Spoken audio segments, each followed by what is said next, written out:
Hello, നമസ്കാരം. ഇന്ന് October 10 world mental health day. ഇന്ത്യയിൽ ഓരോ സെക്കൻഡിലും ഒരാൾ വീതം ആത്മഹത്യ ചെയ്യുന്നു എന്നാണ് ലോകാരോഗ്യ സംഘടനയുടെ കണക്കുകൾ വ്യക്തമാക്കുന്നത്.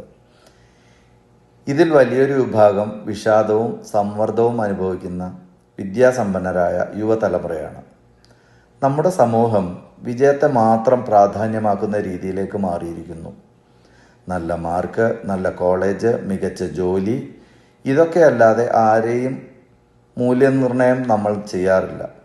ഇങ്ങനെ വിജയത്തെ മാത്രം അളവാക്കി ഒരാളുടെ ആത്മാവിനെയും സ്വപ്നങ്ങളെയും നമ്മൾ മറക്കുകയാണ്.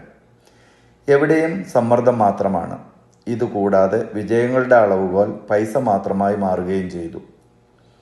വിദ്യാഭ്യാസ സ്ഥാപനങ്ങളിലെ പരീക്ഷാ സമ്മർദ്ദം, രക്ഷിതാക്കളിൽ നിന്ന് വരുന്ന ഉയർന്ന പ്രതീക്ഷകൾ, സോഷ്യൽ മീഡിയയിലെ താരതമ്യങ്ങൾ, ഒറ്റപ്പെടലിൻ്റെ വേദന, ഇതൊക്കെയാണ് പലരും ആത്മഹത്യയിലേക്കുള്ള ചിന്തകളിലേക്കും ചിലർ അതിലേക്കുള്ള പാതയിലേക്കും എത്തുന്നത്.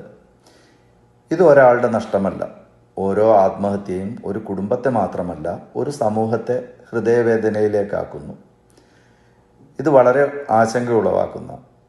ഇതിന് പരിഹാരം ആത്മഹത്യയെക്കുറിച്ച് ഒരു തുറന്ന സംഭാഷണമാണ് ആദ്യം ഉണ്ടാകേണ്ടത്.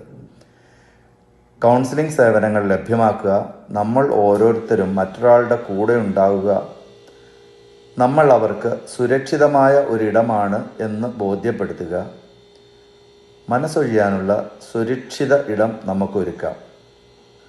നമുക്ക് ഓരോ ജീവനും ജ്വലിപ്പിക്കാൻ ശ്രമിക്കാം. മരണമല്ല, ജീവിതമാണ് ഉദ്ദേശമാകേണ്ടത്. Thank you.